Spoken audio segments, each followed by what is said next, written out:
ሰላም ጤና ይስጥልኝ አድማጭ ተመልካቾቻችን። እንግዲህ ዛሬ ቀጥታ ወደ አዲስ አበባ ሄደናል። አዲስ አበባ ያለው ሁኔታ እንደሚታወቀው ከፍተኛ ውጥረት አለ። እንግዲህ በጣም ነገሮቹ እየተባባሱ እየመጡ ነው። በተለይ ሰሞኑን አዳነች አቤቤ የተናገረችው የከተማውን ሕዝብ በጣም አስከፍቶታል። ከመፈናቀሉ በላይ ረሃብም የለም የሚለው ስላቋ ምንድነው? ምን ይመስላል የሚለው ቀጥታ ወደ አዲስ አበባ በወቅታዊ ጉዳይ ላይ ሰዎችን ለመጠየቅ ሄደናል። ሰላም ጤና ይስጥልን ወንድማችን እንደምን ነህ? ሰላም እንደምን አመሻችሁ? አለን። ያው እንግዲህ ሰሞኑን አዲስ አበባ ላይ ያለው ሁኔታ ይታወቃል። በተለይ ከዚህ ከቴዲ አፍሮ አርቲስት ቴዲ አፍሮ ዘፈን በኋላ ከፍተኛ የሆነ የከተማው የአዲስ አበባ ሁኔታ ወደፊት እየመጣ ነው። የሚዲያው የትኩረት ማዕከል ሆኗል። አገዛዙም ደግሞ በጣም እየተረበሸ ይህንን ለማስተባበል አርቲስቶችም እንግዲህ የተለያዩ ዘፈኖችን በማውጣት ለማብጠልጠል እየሄዱ እንደሆነ እየታየን ነው። ምን ይመስላል? በተለይ ከዳስጣል በኋላ የከተማ ውስጥ ያለ ወጣት መንፈስ ምንድን ነው የሚመስለው? እስቲ ስለ አዲስ አበባ ትንሽ ንገረን። ልክ ነው። እንግዲህ ቴዲ እንደሚታወቀው የህዝብ ልጅ፣ የህዝብ ድምፅ፣ ታዋቂውና ዝነኛው አርቲስት ቴዲ አፍሮ ከሁሉ ጋር የህዝብ ድምፅ፣ የህዝብን ብሶት፣ የህዝብን ስሜት የሚያንጸባርቅ አርቲስት ነው። ልክ እንደቀደሙ ደግሞ ዛሬም ከህዝብ ጋር ቆሟል። ትልቅ ዘፈን ያወጣው ዛሬ በፍርሃት የተሸበበንስ ስሜቱን በደንብ አድርጎን የገለጸው እንግዲህ ዛሬ እሱ ድምፁን ይህንን ዘፈን ማውጣቱ በተለይ የሚገርመው ነገር የመንግስት አካላት ብቻ ሳይሆን የመንግስት ቀለብ የሆኑትን ፓስተር፣ ሼኮች፣ በሃይማኖት ስራ የተሸፈኑ የብልጽግና ካድሬዎችን ሁሉ ገበና ያወጣ ነው እና የሚገርመው ትልቁ ነገር ይህ ዘፈን ዛሬ እነሱ ለማልበስበስ በተለያየ ነገር ማሳበቢያ ቢያወጡ ስድብ ቢያወጡ ትልቁ የኢትዮጵያ ሕዝብ ደግሞ ዘፈኑን እየሰማ አብሮነቱን እያሳየ ነው እና ትልቅ ዘፈን ያወጣው። ዛሬ ደግሞ በየቦታው በየከተማው ላይ የብልጽግና እንትኖች ዛሬ በጭንቀት ውስጥ ነው ያሉት። የቴዲ ዘፈን እንዳይከፈት እየተደረገ ነው።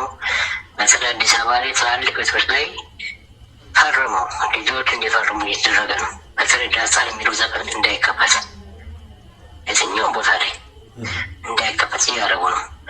ስለዚህ እያንዳንዱ የአዲስ አበባ ህዝብ በዝምታ ውስጥ ቢሆንም ዝምታ ፖለቲካ እንዳልሆነ ልክ እንደ 97ቱ ከነገ ወዲያ ታሪክ እንደሚሰራ ደግሞ በእርግጠኝነት መናገር ይችላል። ልክ ነህ። ምናልባት መንፈሱ እንደዛ ይመስላል። አጠቃላይ ወጣቱ በተለይ ከፍተኛ ቁጭት እና መገፋት፣ ሀገር ማጣት እየተሰማው ነው። ከዚህ በፊትም አዲስ አበባዎች በተለይ ለጽናት ሚዲያ የላካችሁት በተለይ ትዝታ የሚል አዲስ አበባ አለን ወይ በተወለድንበት በገዛ ሀገራችን የበይ ተመልካች ስንሆን የሚል ቅኝት ሁሉ ያለበት መልእክት አስተላልፋችሁን እንላል።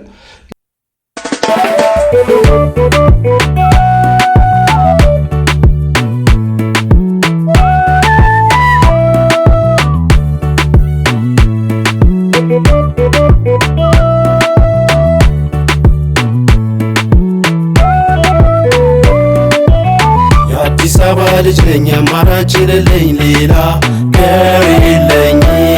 የትስ ሄዳለው ምንስ ሆናለው ቀንጨ ለመብኝ አንቺ እናት ሀገሬ ሂድ አገር ካሉኝ ሀገር አለኝ ወይ? አባቴን ልጠይቅ ከተቀበረበት ሄድኩኝ ዝም አለኝ። አንቺ አዲስ አበባ ሞኝ ነሽ ተላላ ተወላጁ እያለ የዋለነሽ በላ እኔን የቸገረኝ ግራ የገባኝ ከልጆቼ ጋራ ሌላ ሀገር የለኝ።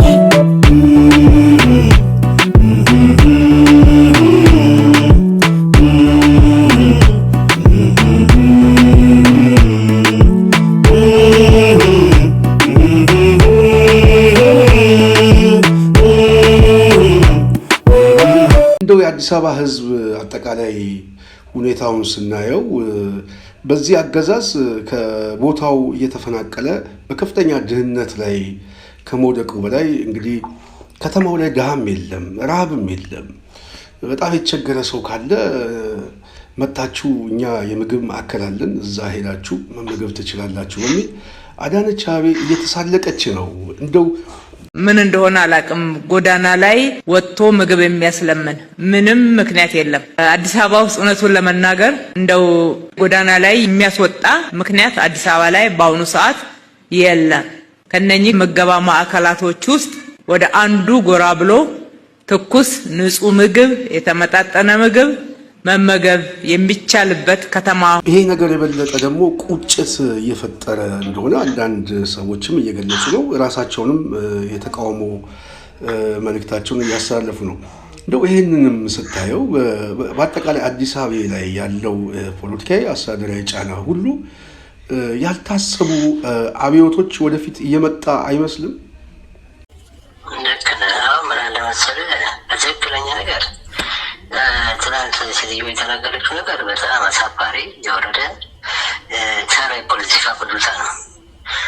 አብዛኛውን አዲስ አበባ ላይ እንደውም ከዚህ በኋላ የሚመጣው ነገር አስከፊ ነው የሚሆነው። ምክንያቱም አዲስ አበባ ላይ የገጽታ ግንባታ እየተባለ የኔ ቢጤዎች ችግረኞች ከሚፈናቀለው በላይ ደግሞ በየቤተክርስቲያናቸው ቦታ ላይ ያሉ የኔ ቢጤዎች የታፈሱ የት እንደሚሄዱ እንኳን አይታወቅም። ለምሳሌ እነሱ የምገባ ማዕከል ብላ አሁን ሴትዮዋ እንደምትናገረው የእነሱ ካድሬዎች ቀበሌ የሚሳተፉ ሰዎችን ነው ካርድ እየተሰጣቸው ሄዶ እንዲበሉ የሚደረገው። ይህንን የትም ሄዶ የራሳቸውም ሰዎች ይናገሩታል።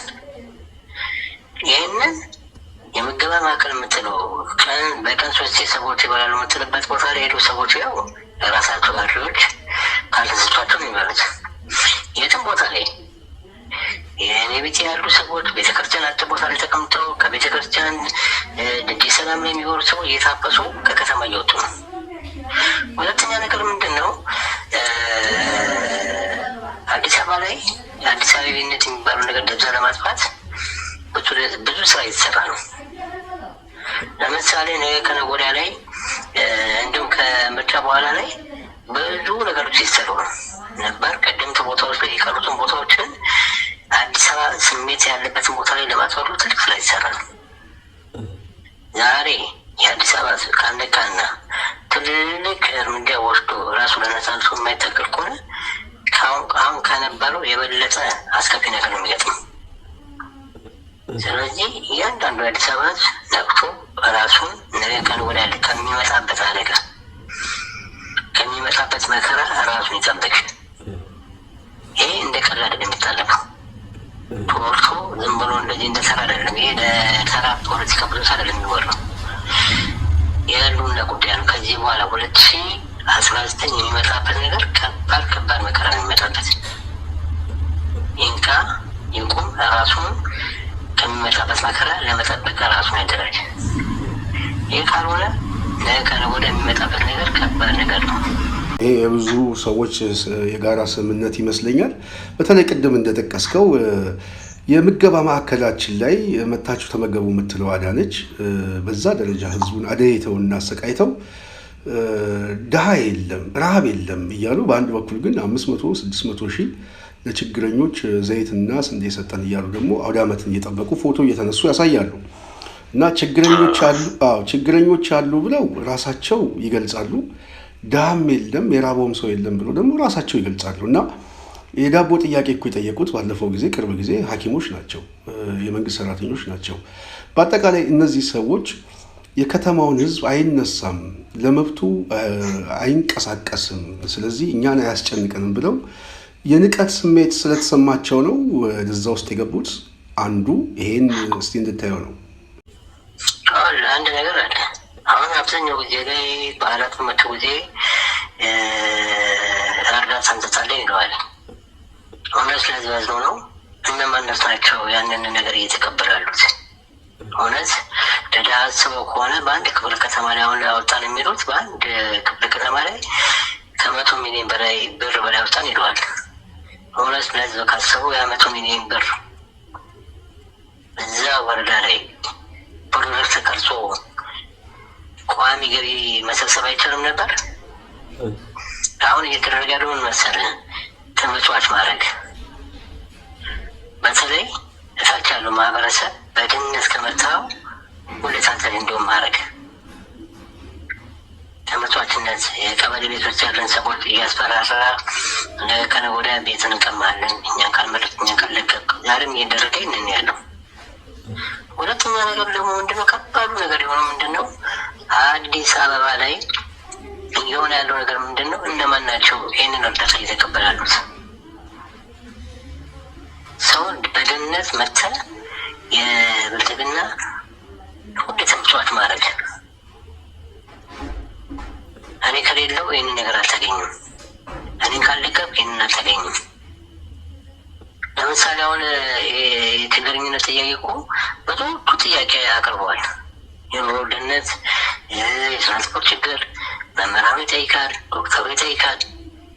ከዛ ቋሚ የሆነ ነገር ለምን አይሰጡም? ቋሚ የሆነ ለመምህራኑም ለዶክተሩም ለታች ያሉ ማህበረሰብ ለምንድን ነው ቋሚ የሆነ መልስ የማይሰጡት? ምክንያቱም የሆነ ነገር ጣል ያደርጋሉ፣ ነገር አስቀይቶ ደግሞ ይቀጥሉታል። አሁንም እኔ የምናገረው ምንድን ነው እያንዳንዱ ማህበረሰብ ነገ ወዲያ ላይ ወጥ የሆነ መልስ እስካገኝ ድረስ ሰውን ሊቀጥል ነው። ነገ ይህንን ካላለ ነገ የባሰ ነው የሚተው። አሁን ማስረግጬ የምነግርህ መንገድ ከ2019 የባሰ ነው የሚሆነው። ደግሜ የምነግርህ እነሱ ከያዙ ስትራቴጂ ከያዙ እቅድ መሰረት 2019 የባሰ ነው የሚሆነው። ዛሬ ቆሞ ሁሉም ለመብቱና ለነፃነቱ ካልታከለ መከራው የባሰ ነው የሚሆነው። አይደለም እርዳታ ማግኘት ቆሞ መሄድም ነገ ፈተና ነው የሚሆነው። ጋር አያይዘህ የምትመልስልኝ ቅድም አንተ ስትገልጽ የዚህ የምግብ ማዕከሉን ራሱ ካድሬዎች ካልሆኑ አይሰጥም ያልከው አለ። ኩፖን እየታየ ነው የሚሰጠው ማለት እነሱ ራሳቸው ካርድ ሰጥተው ራሳቸው የሚፈልጉትን ሰው ነው የሚመግቡት ማለት ነው። የሚገርም ነገር አንድ ኩፖን አሁን ችግረኛ ነው ብለህ ሄደህ ብትቀበል ቀበሌዎች ከ6 ወር በላይ ነው የምትመላለሰው። እሱም 6 ወር የምትመላለሰው ምንድን ነው ተጠንተህ ማነህ ምንድነህ አመለካከት ምን ተብሎ ነው ለባ 6 ወር ከእንዶ 6 ወር በ6 ወር የምታየኝ ከሆነ ደግሞ ትልቅ ነገር ነው። ማን ነው ምንድነህ ሰብለ ነው። የሚገርም ነገር እኮ ፎቶ ትልቁ አሁን የቤተክርስቲያን አካባቢ ብትሄድ ቤተክርስቲያን ላይ ቤተክርስቲያን ላይ የሚቀመጡ ብዙ ችግረኞች አሉ። እነዛ ችግረኞች ቤተክርስቲያን ሰብስባ ከራሱ አልፋ በድንዲት ስራም በምን ነገር የሆነች ነገር ታየ ነበር፣ ትሰጥ ነበር፣ ታመግብ ነበር። የገጽታ ግንባታ ተብሎ ጠረግ አርጎ ነው ያበሷቸው፣ ጠርጎ ነበሯቸው። ወዴት ወሰዷቸው? በየት እንደሆነ የት እንደሆነ አይታወቅም። የታፈሱ ብቻ ይሄዳሉ፣ የታፈሱ ከከተማ ይወጣሉ።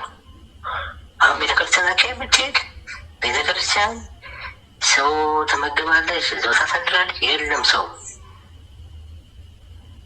ምክንያቱም አሁን ምንድነው የተያዘው? ምንድነው ከተማው ጠርቷል፣ ከተማ አምሯል። ከተማው ለማን አማረ? ለማን ተሰራ? ዳና ገለ ዳና አባረ ነው እንደ ከተማ የሚሰራው ነው።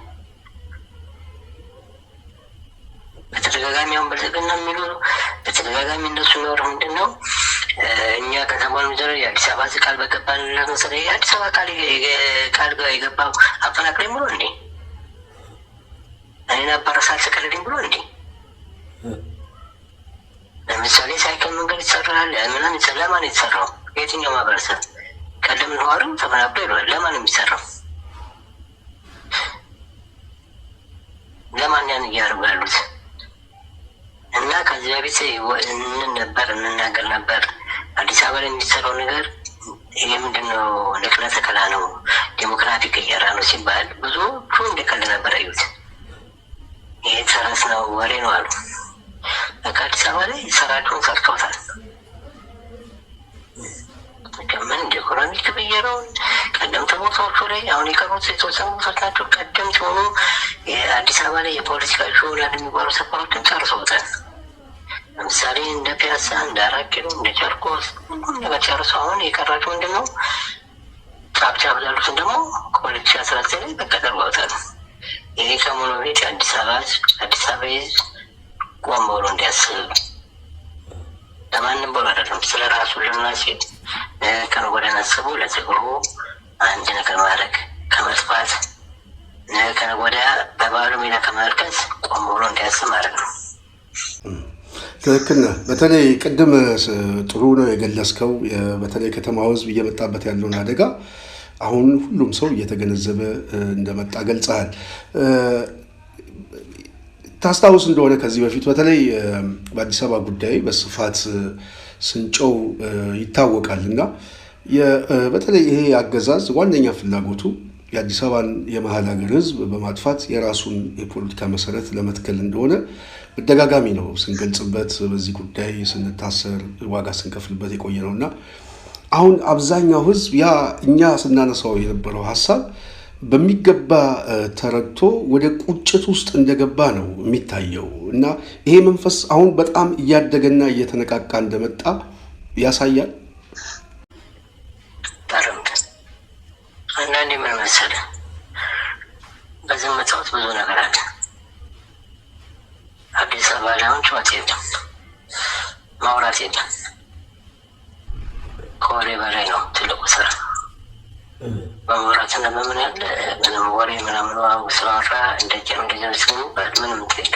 አሁን እንደዚህ ተደርጓ እንደዚህ ተደረገ ከባለ ግባት ነው የሚሰጠው ለእነሱ።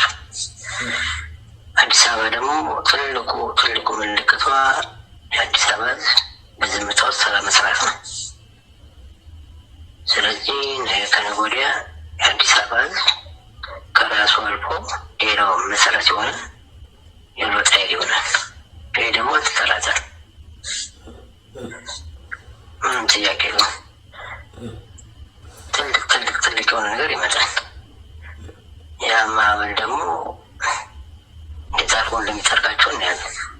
በጣም ነው የማመሰግነው።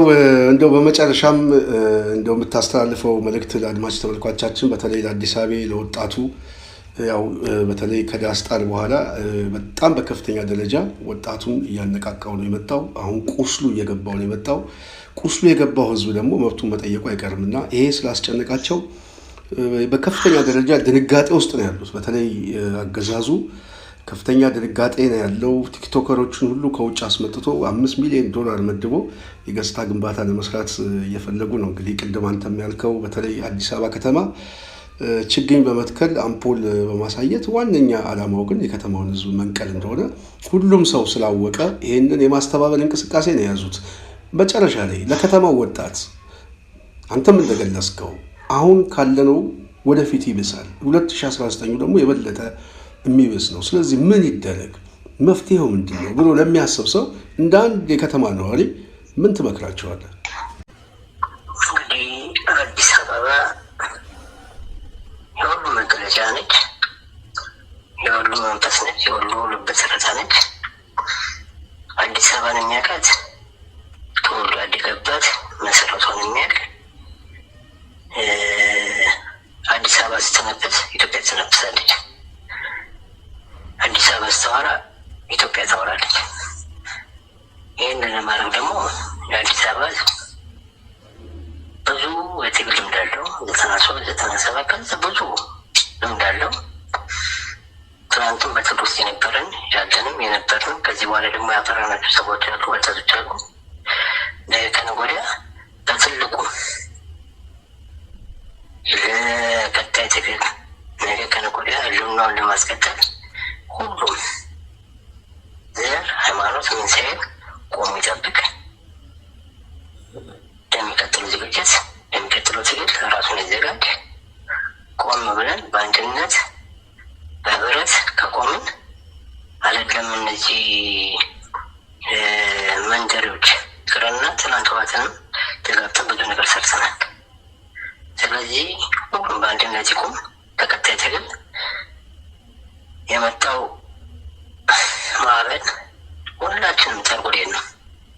ትግልና ለማንም የሚሆን አይደለም ለእኛ ለምንቃወም ምክርና ለራሱም ሰዎች ስለሚሆን ከሆነ ጎዲያ ሁላችንም ተጠርጋችሁ ከመጥፋታችሁ በፊት ሁላችንም በአንድነት ቆመን የኢትዮጵያን የምናስቀጥልበት ነፃነታችን የምናውቅበት ኢትዮጵያን ትልቅ ቦታ የምናደርስበት ቦታ ስለሚሆን ሁሉም ጠንክሮ እንዲቆም በዚህ መካከል አስተላልፋለሁ። ያው ጊዜ ስለሰጠን በአድማጭ ተመልካቻችን ስም በጣም አመሰግናለሁ። በሚቀጥለው እንደዚሁ አጠቃላይ ያለው ሁኔታ እየተከታተልን እንደዚሁ መረጃ ትሰጠናለህ። በጣም አመሰግናለሁ። እሺ ከበረስተኝ ሰላም ነው።